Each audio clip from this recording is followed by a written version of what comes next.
I'm Whitney. I'm Mindy. And I'm Deb. We're three best friends who love nerdy things. Well, some people think we're nerdy, but we think we're pretty awesome. This is Our Nerdiest Thing.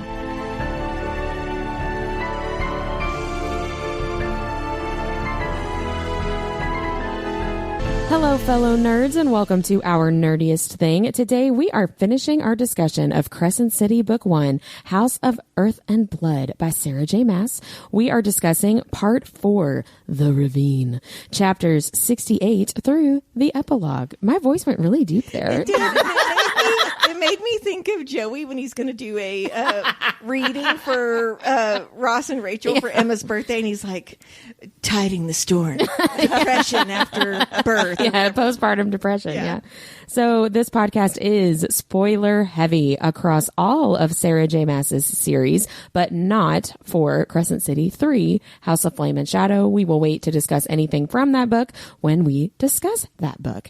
Big shout out to Reviews from a Bookworm for their amazing summary. Check it out. It's linked in our show notes. Before we get going, Deb, will you please share in detail about our nerdiest cocktail? How much detail do you want? Do you want the detail where I spilled the first batch tonight? Do you want the detail where Whitney only had half of one and Mindy drank the rest? Pretty much, yes. The detail where Deb has an ulcer and had to make a different cocktail for herself. Wah, wah. Yeah. Okay. Tonight's drink is called The Drop, and it's themed after coming into your magical powers. This drink pairs well with your BFF helping you from beyond, closing the gates to hell, and repairing an entire city. No big deal. Yeah. Yeah. And it may cause you to light it up. Aww. Yeah. So it's it's essentially a lemon drop is what it is, but it's vodka triple sec. It's freshly squeezed lemon juice, only the best for my girls. And you mix that shit up and you pound it like Mindy has been. I honestly don't think there's any left for me. Well, do you need some more? Maybe. If I make you some more, Give it a few minutes. Every once in a while, Mindy has to stay for French fries. Yeah. Yep. Truth. It is a very delightful and delicious drop. Very light. Thank you so much, Deb. Well, that brings us into our nerdiest vocabulary. Mindy, educate us. Well, let's talk about witches. Oh, nice. So I did a little bit of Googling on Hypaxia and her mother. So her mother is Hecuba, who is unfortunately deceased. No, R.I.P. R.I.P. Hecuba. And is that like a play off of Hecate? No, actually, Hecuba was an actual queen in Greek mythology. She was consort to Apollo. Ooh. That Apollo dick. Apollyon, the seventh prince of hell, anyone? The star eater? Interesting. Oh. We shall see. Connections. So then we move on to Hypaxia herself. And I actually didn't find that exact name in mythology, but I did find a woman named Hypatia. So same spelling, just with a T instead of an X. That's pretty close. Fairly close. And she was a female Greek philosopher, which was actually pretty much unheard of at that time because all the philosophers were male. That was until they burned her at the stake. As a witch. For having opinions. She was actually, though, well respected for her accomplishments and for her great mind, even though she went completely against the norms of the time. She's regarded as one of the first feminists in recorded history. Nice. Yeah. Thank you. She had a love for astronomy, and she would build astrolabes, which are used to measure and study celestial bodies, and which Hypatia used to chart the courses of the stars and planets, which we're talking about like stars and Asteria and all that. So that, did you have something to add? Every time you say Asteria, I'm like, Asteria. No, I was just going to make an inappropriate joke. Please do. Astrolabe kind of sounds like a psychic vagina. I thought Astrolube. I did too. I was like, sounds like a lube brand. That's all I wanted to say.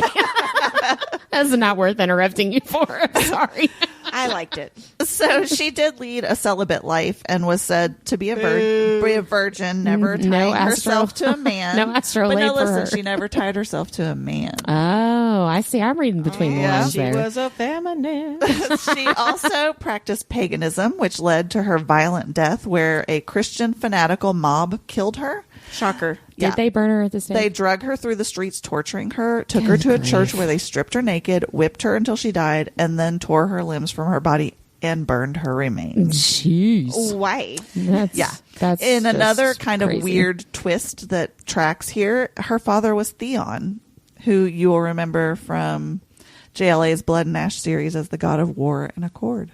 Interesting. So, not Sarah J. Maas, but it's still a connection. yeah, a little bit of twisty connection there. Interesting. Yep. Interesting. There's not a Theon in the hell in this book?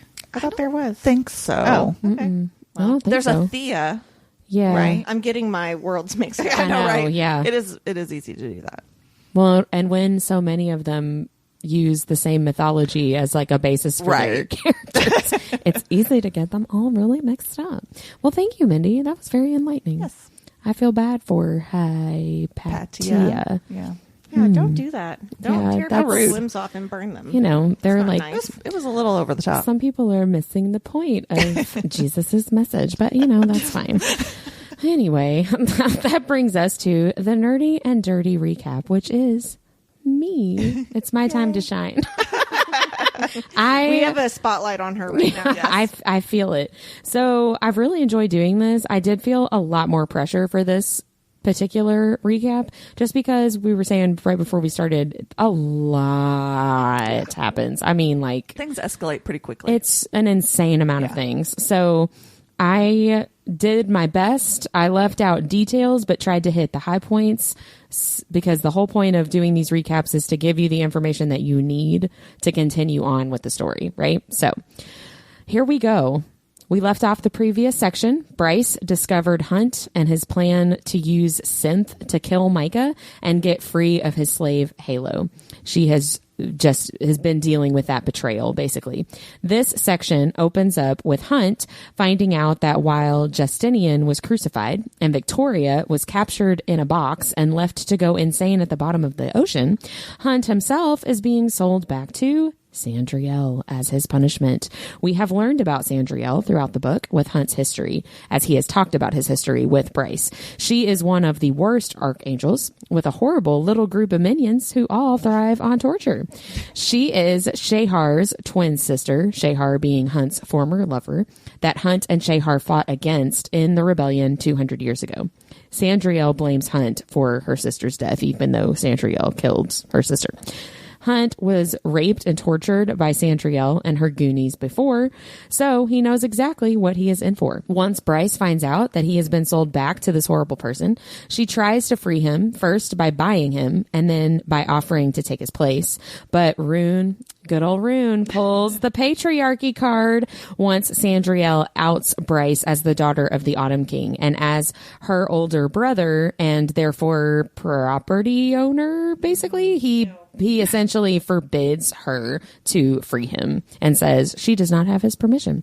Rune just wants to save his sister, but ick.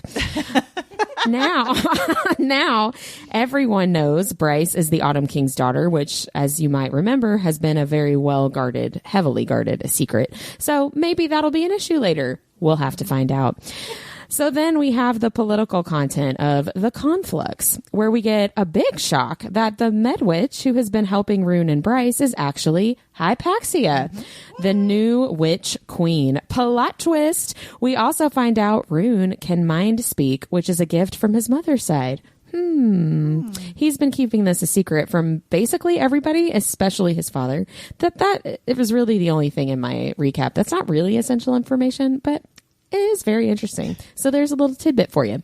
During the conflux, Micah goes to see Bryce at the gallery, and the shit really hits the fan.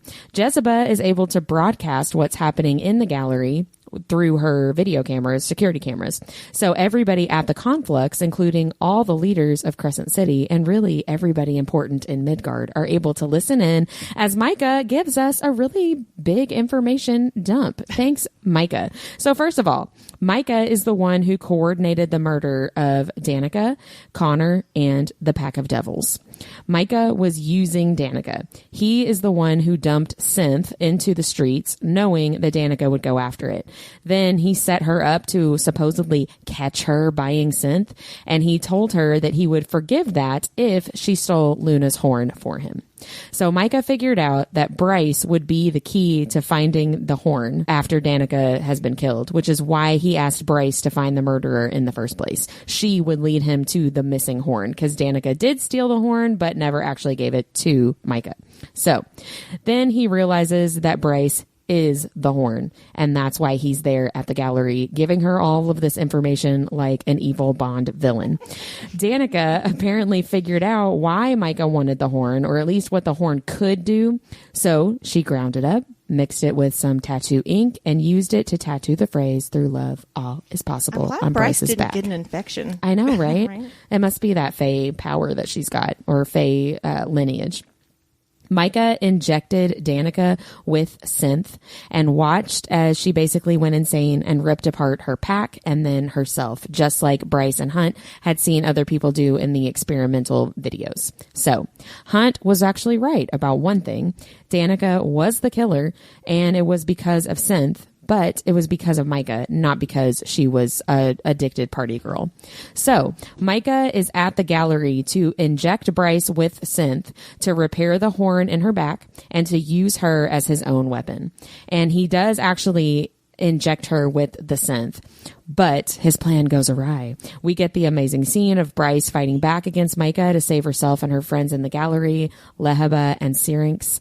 Micah is trying to use them against her to get Bryce to comply, and Bryce saves Syrinx from the water knock while Lehaba sacrifices herself to buy Bryce just a tiny bit of time to get away from Micah.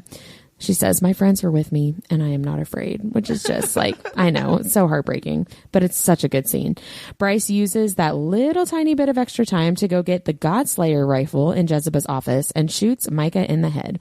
She then grabs Danica's sword that she's been keeping at the gallery and slices him up, sets him on fire, and vacuums up his ashes while everyone at the conflux watches. It turns out Hypaxia had given Bryce some of the synth antidote, and Bryce drank it when she went to get the Godslayer rifle. So, she's all good. Yay. Good job, Bryce. So everyone at the conflux is watching this happen. So while everyone is distracted by this amazing turn of events with Bryce, Hypaxia uses her powers to release Hunt from his slave halo. His powers are returned at full force, where he promptly uses going over to Sandriel and ripping her head off of her body. LOL. Everyone realizes that Micah's plan with the horn actually did work, and after a few minutes, Bryce / the horn has actually opened up portals in the 7 gates of Crescent City, and demons are coming through from hell and attacking everyone. Whoopsie. The Asteri are sending in crazy magic tanks and bombs, and the humans in Asphodel Meadows are about to get absolutely demolished. Bryce runs through the city to save the humans while no one else is coming to help. We get a really, really amazing moment here of Ethan defying his leader's orders and telling Bryce that he's on the way to help her. And it's a really beautiful moment of healing for these two old friends. Bryce ends up saving Ethan by shoving him into a shelter and leaving herself out alone in the chaos of all these demons with no way to protect herself. Rune and Hunt are on their way from the conflux, but they're not there yet. And she ends up at a gate alone and starts to make the drop in order to be able to better help the city, because that's the kind of party girl she is. The best scene in the book ensues, where Bryce is essentially using all the tiny drops of power that people have been giving to this gate over the years to complete her drop. The problem with that is that she does not have an anchor. Even though Hunt gets there, she has already started the drop before he gets there, and it's supposed to be impossible for her to finish the drop without an anchor to lead her back into her body and consciousness. But then we all hear the line that makes me cry every single time. Light it up, Bryce. Light it up. Oh, I love it. Danica is there to be Bryce's anchor, and Bryce makes the drop successfully and ends up with more power than even the Autumn King himself because of all those little tiny drops from the gate. Bryce comes back and dun, dun, dun, she has Starborn powers. That's why she made the drop, to increase her Starborn power to be able to seal the gates, which she does because she's amazing. She saves the entire city. Go, Bryce. But now she's also under a crap ton of scrutiny because the Asteri know exactly what kind of power she has. Everyone knows she's the Autumn King's daughter. Everyone knows she and Hunt love each other, which can be used against them. And everyone knows that Rune is no longer the only Starborn royalty in the Fae. It is far from over. Truth. Whew. Damn. That's a lot of stuff. That's a lot to cover. And I left out so much. No, you definitely hit the high points, though. I tried. But, I mean, we end kind of with the story wrapped up, but also not really. Yeah. And then that's not even dealing with the epilogue, which just raises a million more questions. Yeah. Which is why I left it out. I think I hit that in my questions I need answered. Yeah, right.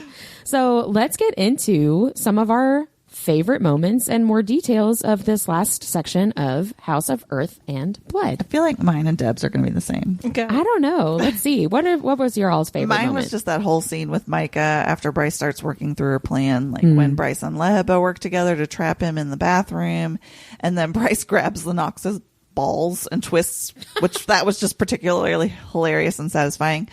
And then she assembles the Godslayer rifle without really looking because the man who raised her taught her well, which I thought was so awesome. I know. I loved that too. And when she shot Mike in the head, very satisfying. When she looks up at the cameras and stares in vengeance as she burns his body. Yeah. So satisfying. I like to imagine that she looks up at the camera and gives it a little wink, like a cutesy little like. Yeah. See, I picture like in a Mockingbird or Mockingjay in Hunger Games when she's like, She gives him the little bow. yeah. Yeah. And then the icing on the cake is when she vacuums up his ashes. Yeah.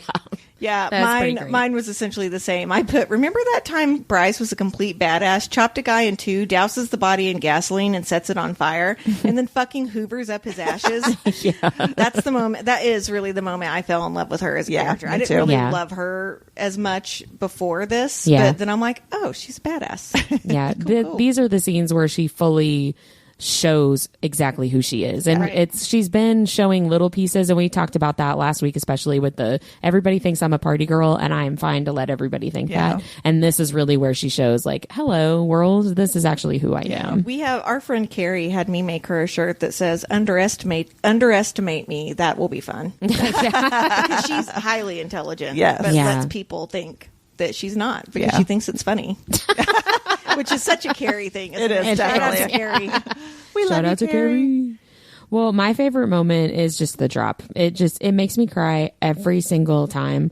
And I really love the focus of this book more so than ACOTAR, and kind of similar to Throne of Glass. ACOTAR is so heavily focused on the romance, and there's definitely that element in Crescent City, but this first book is so focused on the friendship. Yes. And I just really love that. I love that Bryce gets this moment with Danica and that closure from Danica and gets to still do the drop with her best friend like they always wanted to do. Yeah. And she did it for a selfless reason. It wasn't about really trying to save herself. It was about trying to save everybody else, which, like we were just saying, shows who she is. Yeah. I love it. It Then makes you me get to cry. book 2 and you're like, wow, Danica lied a lot. Oh man. Yikes. Yeah. I can't wait to talk about that. Yeah, that's a lot of things. So let's talk about our least favorite moments. My friends are with me and I am not afraid. SJM just loves to rip out our hearts by having someone sacrifice themselves, doesn't she? She does it in Yes. almost every series. And even though this is my least favorite moment, it does make Leheba my chapter MVP for the same exact reasons. I Yeah. really miss her character. I miss that she watches soap operas, that she Yeah. flirts with Hunt, Yeah. right? But we do get more fire sprites later in the series, which I'm really excited about. But Yeah. none of them are her. No. She has a Yeah. sass about her, right, that I just Yeah. really, really love. Yeah, I love that R.I.P. moment too.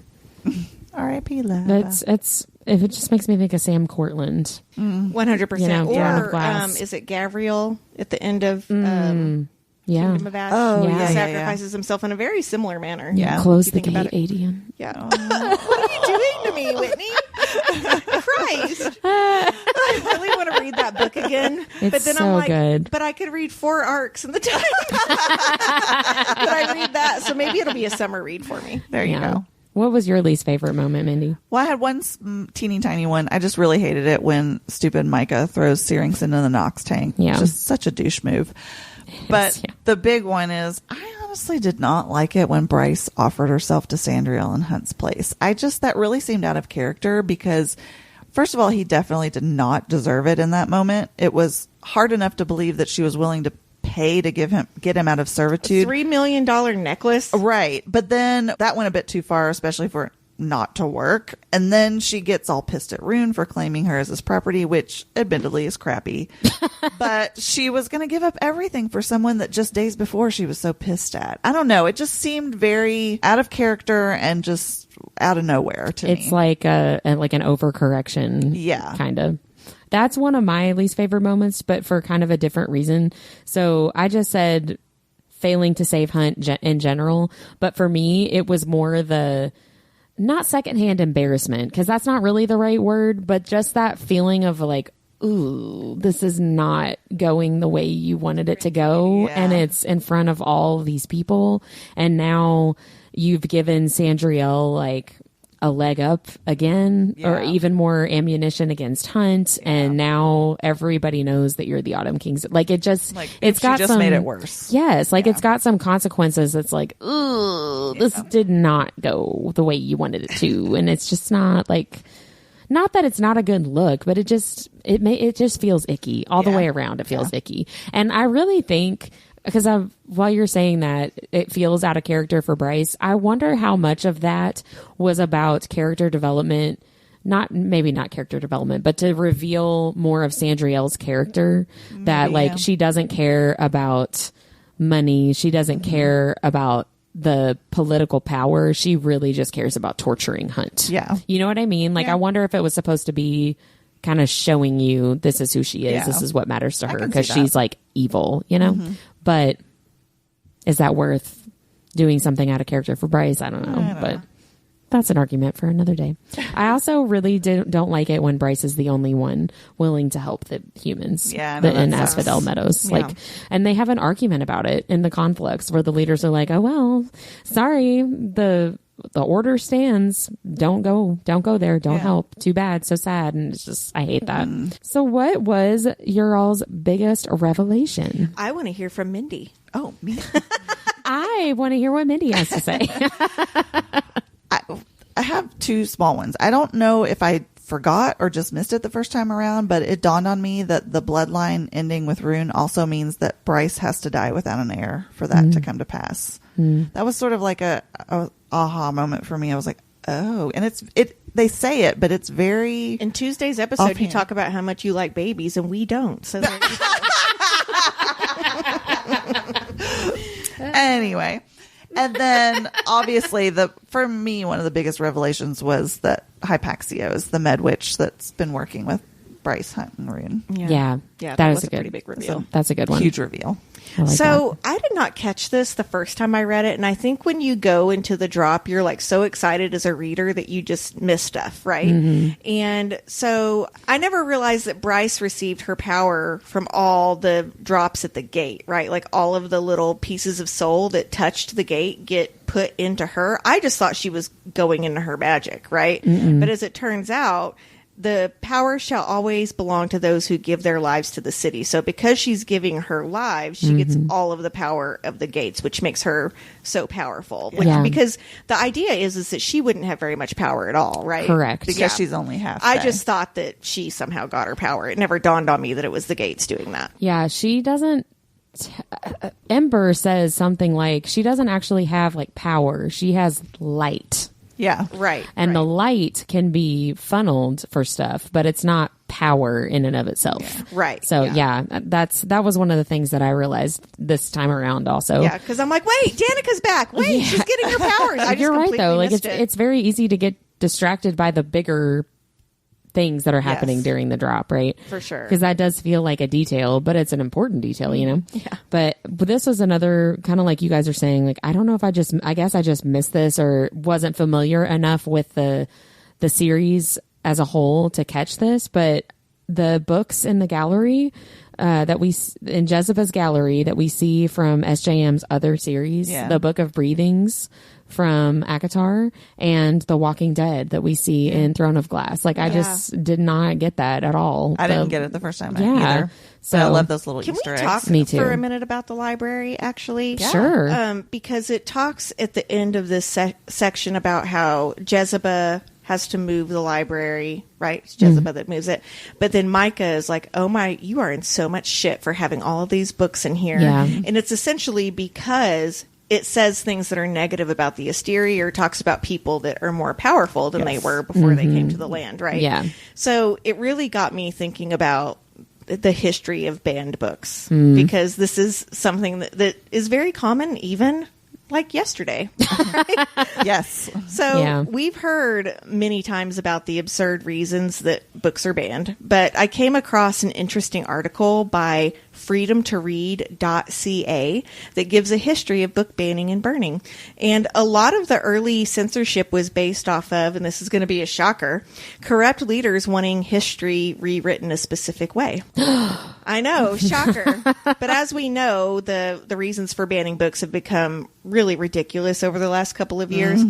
But let's go back to 259 BC. Oh, that's my favorite year. I know, right?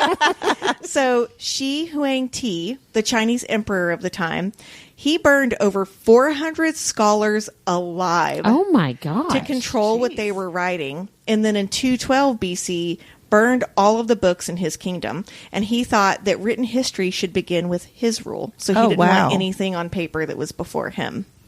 Which I'm like, all That's right. an ego. You got short man syndrome, buddy. Like, grow a pair. Come on.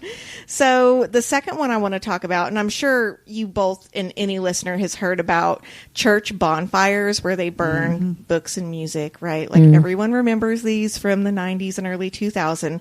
Well, apparently that's not a new concept. A man named Savonarola from Florence used to host bonfires of vanities, where he would convince poets and artists to burn work that he deemed inappropriate.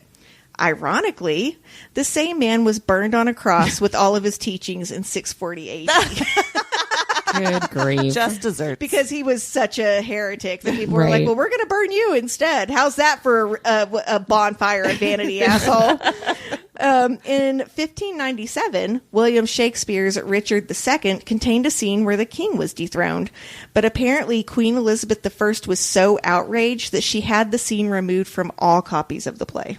Oh, wow. Which I did not know that. I didn't know that either. Lizzie. I know. You're better than that. Yeah, don't be like that. In 1859, Charles Darwin's Origin of Species was banned at the college he himself attended. And then a school in Tennessee just lifted their ban of that book in 1967. So not that long ago. Oh, my.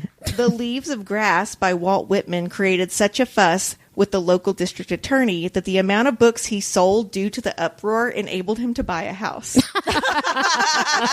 So his bad PR from the DA became really good a way for him to sell books. Yeah. In 1885, Huckleberry Finn was banned due to, quote, rough, coarse, and inelegant, dealing with a series of experiences not elevating, the whole book being more suited to the slums than to intelligent, respectable people, unquote, because, you know, it was about black people. Yeah. What do you think they would think about, like, the bonds that tie? This is suited for the sluts and intelligent people. I'm kidding, people. I don't really think women are sluts. Everybody knows that. So the next one is The Adventures of Sherlock Holmes. It was banned in 1929 due to having dealings with the occult. I guess because he's a detective? I don't know. Weird. So, Mindy, your favorite book, Alice in Wonderland, was banned in China because the governor stated that placing animals and humans on the same level would be disastrous because they could talk to each other. The same thing with Charlotte's Web. I don't know. Right. You probably saw that, too. Yeah. That's goofy. And this shit is still going on, unfortunately, but a children's book named The Rabbit's Wedding was put on a reserved shelf in 1959 because Alabama libraries said it promoted racial integration. Oh, no. The horror. Right. And that is still happening, unfortunately. Speaking of Alabama, in 1983, the state textbook committee rejected The Diary of Anne Frank because it was, quote, a real downer. Oh, my gosh. Lord. Okay, let's get into the 2000s, or close to. In 2010, the U.S. Department of Defense destroyed an entire first print run of Operation Darkheart by Colonel Anthony Schaefer. They claimed the book contained military secrets, and the publisher could only reprint once the DoD was able to make their edits. Yikes. That does not seem fishy at all. Not at all. That's all definitely the up and up. Right. And I'm going to assume that most of us have read The Handmaid's Tale, which is a literary masterpiece by Margaret Atwood. And that has been in the top 100 banned books ever since its release. In, I think it was 1985. And did you all know that Margaret has copies of this book that are burn proof? Did you know that? Oh, that's awesome. I didn't know that. Funny. I would really love to have coffee with her. Like, she might be like my celebrity I'd want to have coffee with. And finally, let's talk about Harry Potter. Harry Potter. This is the first I had heard this. It has been banned for for complaints that it contains the use of actual spells and curses. I've heard that before, yeah. If I had known that, I would have been lumosing myself a flashlight on the way to the bathroom every night. Absolutely. I'm Wingardium Leviosa, Lumos, like Crucio, the spider on the wall, right? Yeah. So I skipped tons of history in this article, obviously. Yeah. There's so much. Yeah, we'll link it in the show notes so our readers can take a deeper dive. But I mean, this shit is just ridiculous. I think I brought it up maybe in an earlier podcast or maybe just in a discussion with you guys that, and I work in a children's library, and there is a author, and her last name, it's like Mary Louise Gay is her name. And some program that was generating what books to ban, and I think it was Alabama, banned one of her books because her name was gay. Flagged her name. It flagged her name because her name was gay, and the book had nothing to do with any of that. Like, even if it did, who gives a fuck? Exactly. Like, what? Like, it's like math books being pulled right now in Florida for racial integration. I'm like, stop it. It's math, people. Just stop. Also, we can have different people in the book. Like, stop it. Everybody's stupid. They are. Except for us. Except for us. I told Darren earlier this week, I was like, I just don't know how to think like a dumbass. Oh my God, they need shirts that say that. I just don't know how to think like you dumbasses. That's pretty great. Yeah. So ban books, people, for a lot of really stupid reasons. Yeah. Read what you want. My mother-in-law started working at a library in her retirement, and you should hear her talk about, she's like, that sheriff will come in and start looking at the books on our shelves, and who in the hell does he think he is? And I'm like, yeah, Rosalie, get him. I love it so much. That's awesome. Yeah. That's really funny. Well, I'm very curious to hear how you guys answered a favorite spicy scene. Well, I put question mark. Because I talked about cock blocks last week, and Bryce's mom really let me down in these chapters by calling them. They're like, okay, we're going to fuck. And then it's like, ring, ring, ring. And I'm like, Bryce, you did not have to answer your phone. I know. Yeah. That was a bummer. That was actually my favorite Sometimes sometimes my vagina overrides my phone calls. 100%. Mine was just that point leading up to them getting cock blocked by her mom's phone. I just love that Hunt looks feral when he's absolutely on board with fucking her until she didn't know her own name, like he promised. But at the same time, he's still being so tender with her. Yeah. I mean, it sucks that they got cock blocked, but I'd like him to help me forget my name. I picked a favorite scene, and this is obviously not spicy at all. Like, not even a little bit. Does it say pleated folds? No, it doesn't. Oh, okay. But I just really loved the very end of the book where Bryce gets the closure with Connor, like seeing him from a distance where he's like waving to her, and it's like all good feelings, and it's very clear that he's not over there like, F you, like he's not giving her the finger or something, but it's all like she just gets that closure with him. And it's that moment that Selena does not ever get with Sam Cortland. You know what I mean? Yeah. Like, he is this series Sam Cortland, and I just love that the SJM gave Bryce that closure with him. And it's not like a weird, the one that got away, or it's not like... But he's also like not up in the clouds waving at her. It's not cheesy. Yeah, it's very sweet. It's not weird. It doesn't make it feel like... Does she really care about Hunt then? You know what I mean? Like, she's not still pining after him, but she still loves him. And it makes you not worry about everyone so much in the Bone Quarter either. That's true. Yeah. It gives you a little bit more hope, because as the series goes on, you know that the Bone Quarter is really for nefarious means. You learn about that in book 2. Yeah. So, that's not spicy, but I liked it. So let's talk about our chapter MVP. Deb, I know you said Lehaba. Lahaba. Lehaba. Yeah. And the vacuum. Oh, that's funny. And you said Hypaxia, right? No, mine actually is Bryce and Leheba, the dream team. Like, just how they work together to get rid of Micah, and how Bryce saved Syrinx at all costs, and how Leheba knew that she wouldn't leave Syrinx behind. I don't know, just they worked so well together. They did. And how Bryce paid for Leheba's freedom. How dare you, Sarah J. Maas? I know. How fucking dare you? I know. It's just like, ugh. There's some really good fan art of Leheba too out there. Like Dominique Wesson did a really good one. And they're like really beautiful because she is a little hard to imagine. Yeah. Like this little flame being, you know, but there's some really good art there of her. No, I was just thinking that buying her freedom is another Throne of Glass moment because Selena does that for Sam. Yeah. Right? I just love Sam Cortland. I don't know if anybody can tell, but I said for my chapter MVP, I said Bryce, and I said it's Bryce. She saved the whole freaking city. No big deal. No biggie. Yeah. You know what? Like it's hard. I might have watched that when I was out of town last weekend. Did you? I was reading in bed. I had to travel to Salt Lake for work, and I was reading in bed, and so I turned it down where it was like 1 on the TV, and I was reading my book, and every once in a while I'd be like, "You tell them, Elle. You tell them. You go, girl. Don't you let the dad from Alias hit on you." What about favorite secondary character? Mine was Ethan.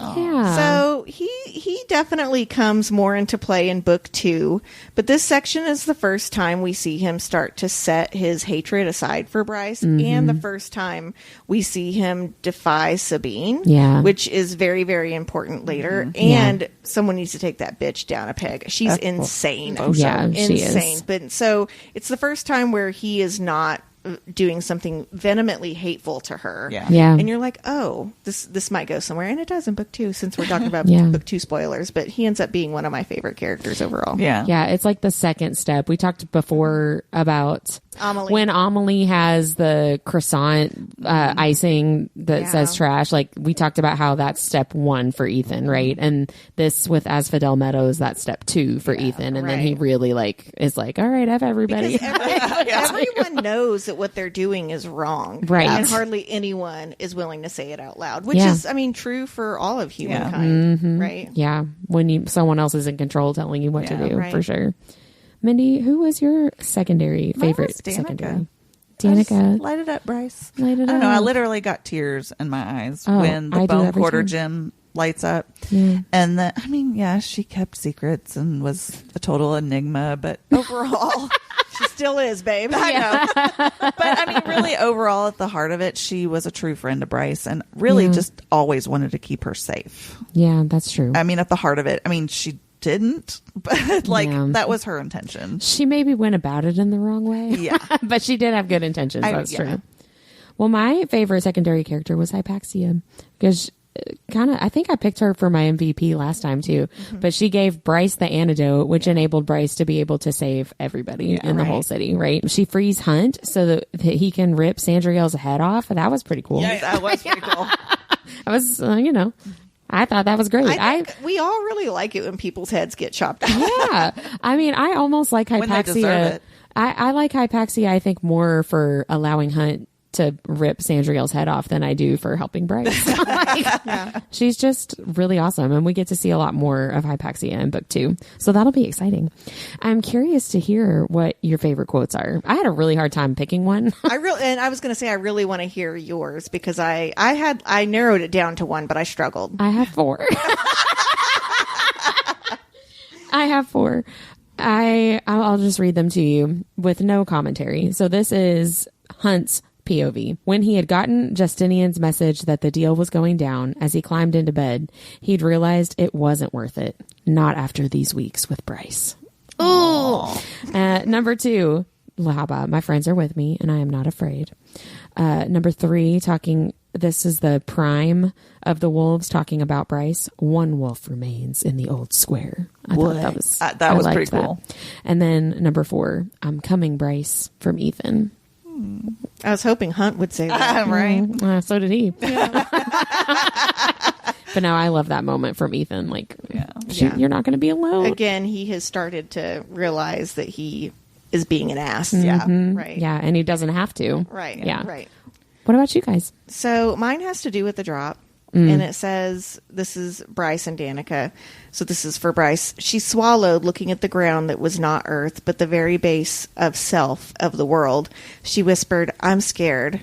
Danica grabbed her hand again. That's the point of it, Bryce, of life. To live, to love, knowing that it might all vanish tomorrow. It makes everything that much more precious. So you're going to make me cry, like, I right know. this second. Yours Oh is my so gosh. heartfelt, and mine are like I'm coming. hilarious. At least it's not like, I'm coming. Like, Wreck the Halls. After we recorded that Wreck the Halls episode, my husband was like, why were you screaming, I'm coming, from the studio? So many times. Well, I did it about as many times as he did. Mindy, what was your favorite quote? Yeah, mine aren't as serious. How many? I only have two at least. Oh, So I'm the winner today. I loved when Leheba says, what is normal anyway? And Bryce answers, seems boring to me. Because that's like my motto is normal is boring. It's actually my husband's such a nerd. He made like a big marquee outside our house. I and love that, by Right the now way. it says normal is boring, which is my like motto. So I that struck me. Yeah. But then my other favorite one is when Micah says something totally douchey about blowing the horn after he reveals that Bryce is the horn. And Bryce says, blow me, asshole. Well, Micah had hit on her several Yes. times. Yeah. Right? So he's like, Gross. I'll blow the horn. Yeah. Little piece of shit. Yeah, You he dead, sucks. motherfucker. Yeah. So what questions do you have that you would like to see resolved going into book 2? I have So many questions. questions. Go I ahead, have a Mindy. lot, but I'm not going to share any of mine because they're all related to House of Flame and Shadow.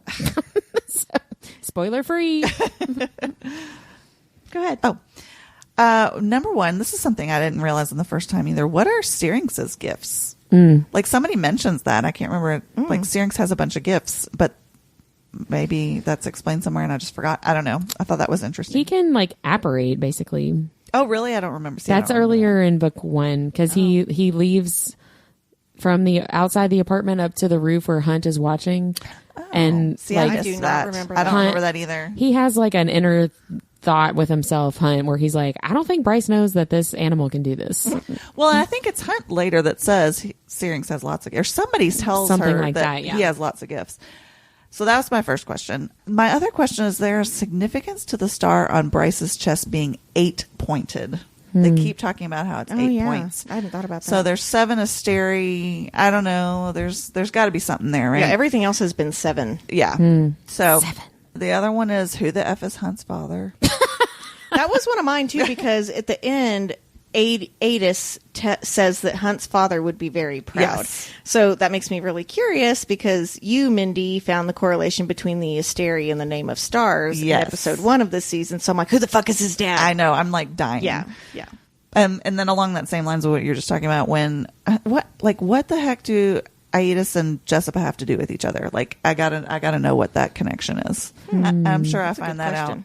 out later because the way Dun, Whitney's dun, looking at me. I'm just staying out of it. I think my other question is, why did the Asteri let Bryce and Hunt live? And why do they need armies to eradicate the humans when they could just do it themselves? Me too. I was wondering that too. Yeah. I'm like, I can't fathom a world where they wouldn't have killed Bryce off for Yeah. killing one of their own. Yeah. So. There's got to be a bigger picture. Well, there. she killed an archangel. To be fair, Micah wasn't an Asteri. Oh, that's true. But yeah, he also. So they he don't was care like- as much. But he was a person in power that supported true. them, Yes. right? Correct. And they don't want any kind of uprising. And she definitely is like a Mockingjay type of figure. Yep. Right? Yup. What are you looking forward to, Whit? Or do you not have any of those either because you know too much? I know too much. I look forward to nothing. I didn't have Sex. anything either. I did put that. I put 2 things. So, what are Bryce's powers going to look like? Because I honestly can't remember, even though I've read the second book. And then I'm really looking forward to Rune Dannon knowing 3 things for certain. That might be my favorite part of Those- any Sarah J. Maas. Seriously, that might my be God. the one that literally everybody remembers. Yeah. Yeah. Because you're reading it and you're like, oh, chapter 3. And then you're like, oh. holy shit. So That came out of nowhere. Heyo. I think it's Seadrill art. Someone won a commission from her and she had done like the fawn sitting on his face. Oh. And from like her chest point of view down, though, like kind of where you can see him. And whoever won the commission had her put her in. And I was like, that was brilliant. I love it. Smart. That is pretty great. Well, since this is the final episode for this book one, we have a couple extra things to discuss. Mm-hmm. So, first of all, what did you like most about this book? Mine's kind of weird because, honestly, much like A Court of Thorns and Roses, I enjoyed this book much more after I had read the other two in the series. So going back and reading it, I enjoyed it much more. And I think this is the same thing with A Court of Thorns and Roses. There's almost too much ambiguity because she's doing so much world building. Yeah. Where I remember the first time I read it where I'm like, I still don't understand what's going on here. Yeah. But then when I went back a second time, I loved it. Yeah. Right. And I agree with that. Yeah. So that's honestly what I like the most about it is getting to read it a second time.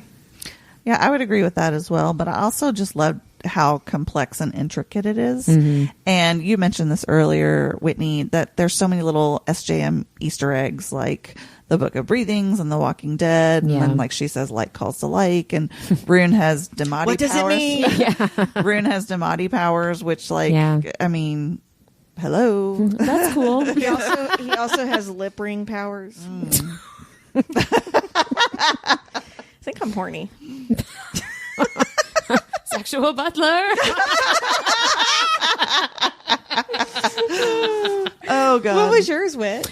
I mean, I mentioned this already, just the friendships being the focus. I love a romance, but I really enjoy that the friendships are the focus of this book more, even with Hunt and Bryce, right? Like they really strike up a friendship before a romance, even though they're like attracted to each other from the get-go. I just really like that. Everything that I read right now, especially, is so romance heavy, which I love.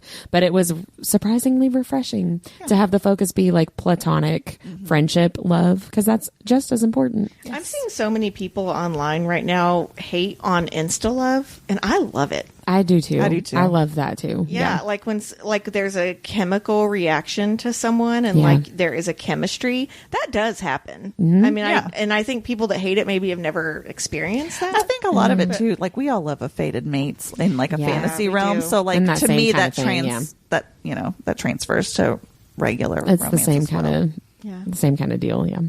Well, it's time to talk about the fan cast. How'd you do, Whitney? I think I did okay. I'm excited about it. Who's your Hunt? Okay, so first of all, I had a really hard time with some of these characters. Hunt was one of them where I just couldn't find.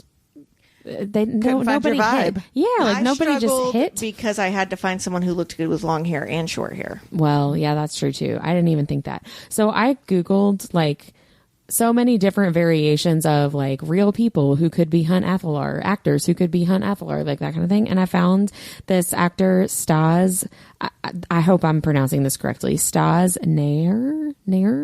And he was in, not Throne of Glass, because that's not a show. Game of Thrones. Yeah, he was in Game of Thrones. So there was an Israeli actor that I really liked when he had long hair, but when he cut it, it aged him like 20 years, and I did not like it. It's long hair Stas. Yeah. Hello. So I kind of bumped him out because I was like, I don't really like him. Oh, he's cute. Short hair Stas. Okay, I like short hair. So for me, Hunt is a model named Mario Blanco, and he is real pretty. I thought for a second you were going to say Mario Lopez. And I was thinking, oh, what? No.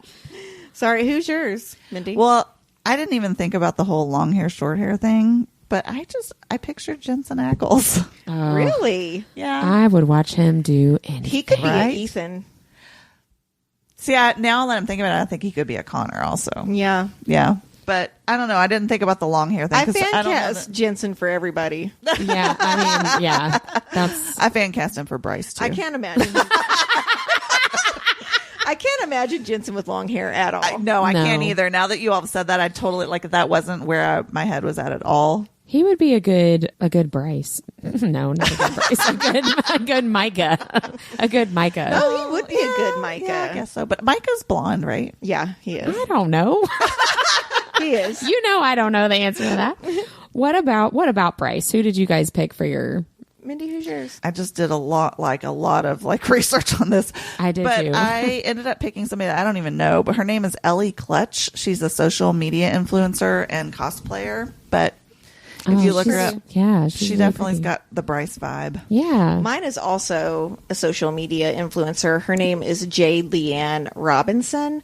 I'll put her Instagram in the show notes, but she actually cosplays as Bryce. Oh, She's- cool. She's gorgeous. She has the right body type. Yeah. Like she Yeah. has a very muscular build, long wine-colored hair. She wears that the black jacket. Oh, Yeah. that's She's cool. really, really gorgeous. That's awesome. Who's yours, Whit? I also have a social media influencer, a model named Iskra Lawrence, and I was looking for like the body type. Yeah. that was important to me that's too. a big, that is Bryce, and if she colored her hair the right shade of red, she would be a perfect Bryce.